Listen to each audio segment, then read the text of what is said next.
My husband's daughter was supposed to get dropped off at our house at 6 p.m., but I didn't hear any signs of them until 8 p.m. when my dog alerted me of their daughter in our pool, floating around unconscious, and somehow this is my fault. Saturday night I came back home at around 6 p.m. and my husband called me saying that he was supposed to pick up his daughter, 5, from her mom's and that he's stuck at work so her mom would drop her off at our place. I said okay and I was watching TV and expecting them to arrive soon. Around 8 p.m. my dog started barking and jumping at the window, and when I went to see what's going on I noticed the pool water was wavy. I went outside and saw the little girl in the water and she was unconscious. I pulled her out and she wasn't breathing. I called the ambulance while trying to revive her. The ambulance arrived within 10 minutes and I genuinely thought she drowned, but thankfully they managed to save her. She is completely okay now. The thing is, I had no idea that her mom had already dropped her off. She didn't knock or anything, so she probably just left her in front of the house. Her mom also came when she found out and she was trying to blame me, telling me I tried to red room her daughter.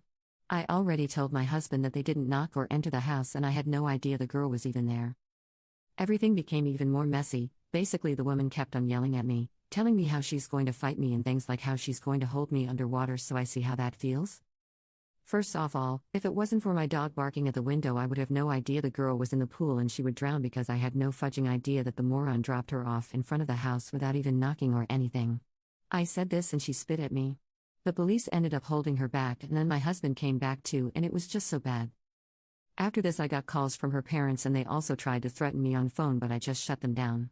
A couple other people who she said her version of this to called me, and yeah, same thing. I know, or at least feel like it's not my fault, but I want to clarify more. I forgot to say that I do have a fence around the house, in the backyard, and it's usually locked, but that day it wasn't, which I know is my fault. Also, as I said, this is my house. This was the first time the girl was here, so I have no idea why would her mom just drop her off in front of a house she's never been to, and no idea why did the girl go for the pool when she couldn't have seen it from the street, why did she go to backyard? I'm not blaming her, I'm just explaining. Also, my country doesn't have a law for fence directly around the pool. There is usually a cover, but I wanted the water to get warmer. I don't live here, but I'm currently renovating. Commenter: who TF drops a kid at a house without a word? Commenter 2: I am so sorry you're going through this. It sounds like the mom knows she was wrong and needs a scapegoat. Who in their right mind would drop a child off, and even if they don't go in, at least make sure they get in safely? Update: I won't fully go into details, but my husband talked to his daughter. I still haven't spoken to her or seen her since, and he asked her what happened. So they arrived to the back of the house and not actually to the front because they thought that was the front, which is fine. Still, the mom did just drop her off and drove away thinking she's going to knock on the door and come inside. Thankfully, neighbor's camera actually caught one side of the car, and it very obviously shows that the car stopped for not more than 30 seconds, and since it caught the driver's side, it's visible that the driver, the mom, didn't exit the car and drove away.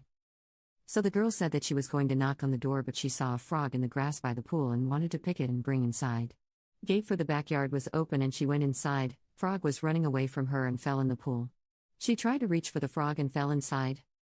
Even though what happened was horrible, thankfully she is okay now and it didn't cause any serious damage. I already said in my previous post that the gate was unlocked, but, even worse, she walked in through other side, which was completely open. Thankfully the pool wasn't covered, because if she stepped on the cover it would literally trap her inside. I feel really bad for what happened, knowing that part of leaving the gate open was my fault, but at least the worst outcome didn't happen. I won't share any more about anything related to situation with mom and police. Commenter: wow, so she knows she was the one who almost her kid and she still had the nerve to blame you and spit on you. She abandoned a 5-year-old in front of a house neither had ever been to and just drove off. Commenter 1: that child should never have been dropped off without her mother making sure that she got safely inside your house. Please get locks and additional safety measures for your pool. And give yourself some grace.